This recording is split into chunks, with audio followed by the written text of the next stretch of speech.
Does anyone here feel the same way as I do about high-end decor? I absolutely love it, but sure don't like the price tag that follows. Why buy high-end when you can create it yourself? So come join me as I show you how I flip this thrift using as little tools as possible. And when I'm saying DIY, I really mean DIY. And if I can do it, you can too.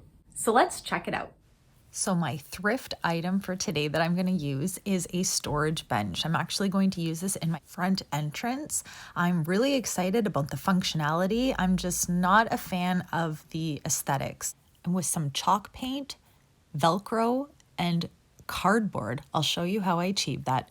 So first thing, I'm trying to take off the top. Anything that you can remove ahead of time, go ahead and do that. So luckily that upholstered piece came off flawlessly, and now I'm just going to sand this down. I am using chalk paint, so you don't really need to sand too much, but it is a good idea just to make the chalk adhere a little bit better. And don't forget to wipe off any excess dust. Whenever you are painting any piece of furniture, it's always a good idea to take the time to tape it off. All right, so I am using a chalk paint. I'm actually going to use this charcoal paint. Oh, it looks so beautiful. And I'm just gonna start with the first coat. And once you're finished with the first coat, do a second. Hey, bring in some helpers if you need any. I actually had to put 3 coats on there. And guess what? I really didn't like the wood, so I decided to take all that tape off and paint the 3 coats. So I went to the fabric store and I picked up this from the scrap ends area, and I'm using that to reupholster. Now, I'm not gonna lie, I did not take the time to remove the old material. I'm trying to do this over in a weekend, so I did wash it down, so I won't judge. So next I'm using a staple gun, and I'm starting on one side and then I'm pulling it and doing the other side. Once I know that that is taut and looks good without any wrinkles, then I can go ahead and do the opposite side. And again, you just want to do all 4 sides before you go around and do the edges, making sure you are pulling tight before you commit to pressing down on that staple gun. And then I tried to take a close-up to show you how I did the corners. I really just bent them down, and once I felt that it looked smooth enough, again, I'm just stapling it down. And there you go, we have the bottom piece complete. So now it's time for the top, and so here is where I'm talking about DIYing it. So I'm using a scrap piece of cardboard. I'm going to use the bottom to measure it out, and yeah, I didn't have a box cutter, so I tried to use scissors. It was actually really difficult to do it, but once I cut it, I still had to cut it again with scissors because I didn't have a knife. I made a mistake, but I fixed it, so not to worry.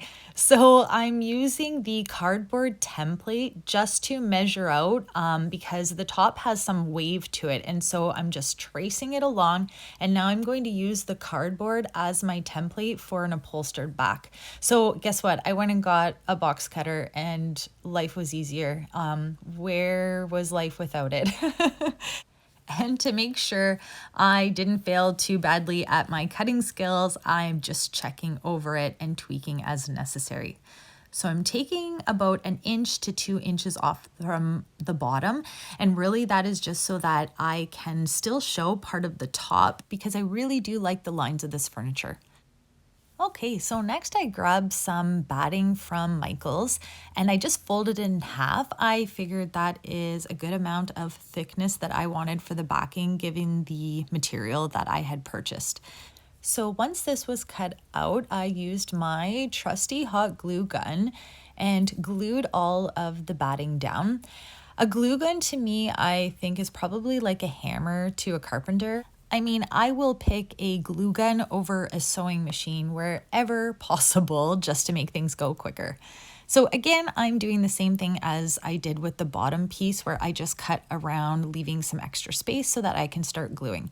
And you start on each side, making sure it's pulled taut before you start gluing. And again, you want to do all 4 sides before you start pulling and doing the edges. And I did the corners in the same manner as I did the bottom part too, and then glued down. So I really wanted to try to make it as flat as I can for the back of the upholstered piece because I'm going to add velcro. So I just started gluing it down and making sure that any of the material that was folding up, I would glue it down. So I just want to show you one of the things you need to do with chalk paint is use a wax, and this is to seal it. It does take a few days for the wax to be cured, is what they call it, but it is worth it. You can actually just see from this video the difference between having it protected with the wax and not. I finished the whole piece, but I did leave the back because I'm going to put velcro, so I didn't want wax on there. So next I just had to reattach the bottom, and ta-da, we're ready to attach the back. So I just grabbed some velcro from Michael's, and I just used basically whatever was in the box. I just tried to make it evenly across the whole back, and it resulted in about 3 pieces. I added the hook and loop together. It's a lot easier to do that.